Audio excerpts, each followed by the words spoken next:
start doing that and you start growing is you have this choice to make, which is what's your company going to be? What's the DNA? What are the things you hold important? And whether you choose it or not, this is what happens when you start growing.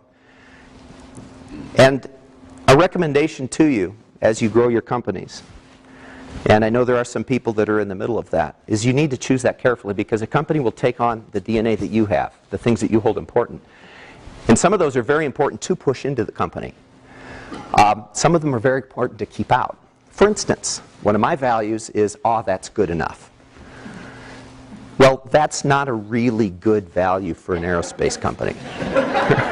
So they actually, but what we chose to do, what was interesting, is we chose 4 values that were counterintuitive that we brought into the company.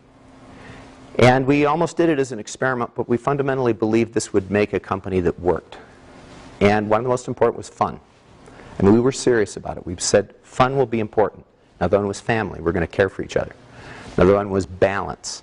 We don't want workaholics. We want people that have balanced lives.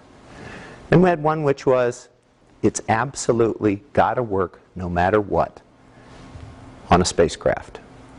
I don't care what it takes. It's got to work. Because if our stuff ever doesn't work, we could kill an astronaut, or we could put 100 people out of business or 1,000 people out of business. A place and they didn't fit. So we started putting ads in the paper. The ads became kind of legendary. There'd be things like, "Are you a maniacal aerospace fan, tired of flipping burgers and want to build space flight hardware?"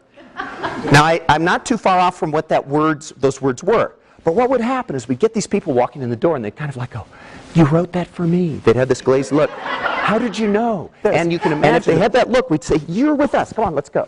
And it really was kind of that simple. And what we ended up doing was we ended up getting people that were, I mean, they worked in auto body shops, and they were people that sewed, and they were people that were technicians. They weren't aerospace guys. These were people that weren't doing space. We're saying, "Come along, we'll teach you how to do space." We made it a corporate mandate within our company that we would get as many people within Starsis on the Vomit Comet as possible, because this is as close as they're going to get to being an astronaut.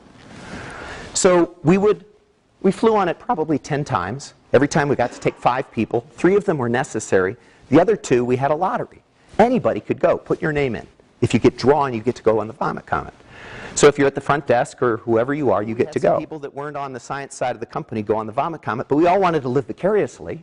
So you know how fantasy football works, and and Sweet 16, that kind of thing, March Madness. We had the Vomit Pool. There's got to be a better name for this. But the way that worked is 5 people would go. They'd be flying 3 times. You put up a big matrix on the wall. Here's the 5 people, here's the days, and you put X's on who you think is going to throw up on what day. Put $5 in the bucket, and then every day they call in and report and say, "Yes, Rebecca threw up, but Jason did not."